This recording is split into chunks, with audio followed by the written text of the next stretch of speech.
ನಮಸ್ಕಾರ. ಎಲ್ಲರೂ ಹೇಗಿದ್ದೀರಾ? ಎಲ್ಲರೂ ಆರಾಮಾಗಿದ್ದೀರಾ ಅಂತ ಭಾವಿಸ್ತೀನಿ. ಶಾಂಭವಿ. ನಾನಿವತ್ತು ಎಮ್ಮೆ ಬೆಣ್ಣೆಯಲ್ಲಿ ತುಪ್ಪ ಮಾಡ್ಕೊಳ್ತಾ ಇದ್ದೀನಿ.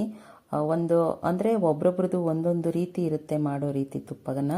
ಬಟ್ ಇದು ನಾನು ಮಾಡ್ಕೊಳ್ಳುವಂಥ ರೀತಿ. ನಮ್ಮಮ್ಮ ಹೇಗೆ ಮಾಡ್ತಿರೋ ನಾನು ಅದೇ ರೀತಿ ಕಂಟಿನ್ಯೂ ಮಾಡಿದ್ದೀನಿ.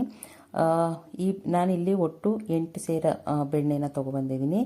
8 ಸೇರು ಬೆಣ್ಣೆನ ಐ ಫ್ಲೇಮಲ್ಲಿ ಇಟ್ಟು ಕರಗೋವರೆಗೂ ಉರಿನ ಜಾಸ್ತಿ ಕೊಟ್ಟು ಕರಗಿಸ್ಕೊಂಡಿದ್ದೀನಿ.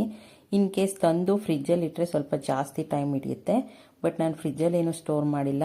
ಊರಿಂದ ಹೇಗೆ ತೊಗೊಂಡು ಬಂದೋ ಹಾಗೇ ಕಾಯಿಸಿ ಎತ್ತಿಟ್ಕೊಳ್ತಾ ಇದ್ದೀನಿ.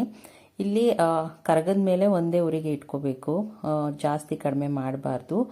ಇಲ್ಲಿ 1 ಸ್ಪೂನು ಮೆಂತ್ಯ ಕಾಳು ತೊಗೊಂಡಿದ್ದೀನಿ, ಮತ್ತು 3/4 ಸ್ಪೂನು ಮೆಣಸು ತೊಗೊಂಡಿದ್ದೀನಿ, 1 ಸ್ಪೂನು ಲವಂಗನ ತೊಗೊಂಡಿದ್ದೀನಿ. ಇದಿಷ್ಟನ್ನು ಡ್ರೈ ರೋಸ್ಟ್ ಮಾಡ್ಕೋಬೇಕು, ತುಂಬ ಸೀಸಬಾರ್ದು. ಸೀಸಿದ್ರೆ ತುಪ್ಪ ಟೇಸ್ಟ್ ಹೋಗುತ್ತೆ. ಸೊ ಅದನ್ನು ಕುಟ್ನದಲ್ಲಿ ಪೌಡ್ರ್ ಮಾಡ್ಕೊಂಡು ಹಾಕ್ಕೊಂಡಿದ್ದೀನಿ.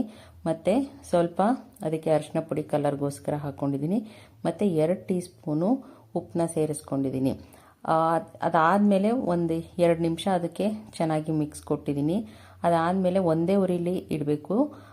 ಒಂದು 30 to 40 ಮಿನಿಟ್ಸ್, ಕೆಲವೊಂದು 35 ಮಿನಿಟ್ಸ್, ಆ ರೀತಿಯೇ ಬೇಗ ಬರುತ್ತೆ ತುಪ್ಪ.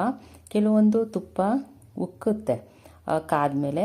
ಉಕ್ಕಲಿಲ್ಲ ಅಂತಂದರೆ ಟೈಮಿಂಗ್ಸ್ನ ನೋಡ್ಕೋಬೋದು. ಮತ್ತು ಬೆಣ್ಣೆ ತುಪ್ಪ ಕಾಯ್ತಾ ಕಾಯ್ತಾ ಕಾಯ್ತಾ ಅದು ತಿಳಿ ಆಗ್ತಾ ಬರುತ್ತೆ. ಮಿಕ್ಕಿದ್ದೆಲ್ಲ ಕೆಳಗಡೆ ಹೋಗಿ ಬಾಟಮಲ್ಲಿ ಕೂತ್ಕೊಳ್ಳುತ್ತೆ. ತಿಳಿ ಆದಮೇಲೆ ಅದನ್ನು ಸ್ಟವ್ ಆಫ್ ಮಾಡಿ ಎತ್ತಿಡಬೇಕು.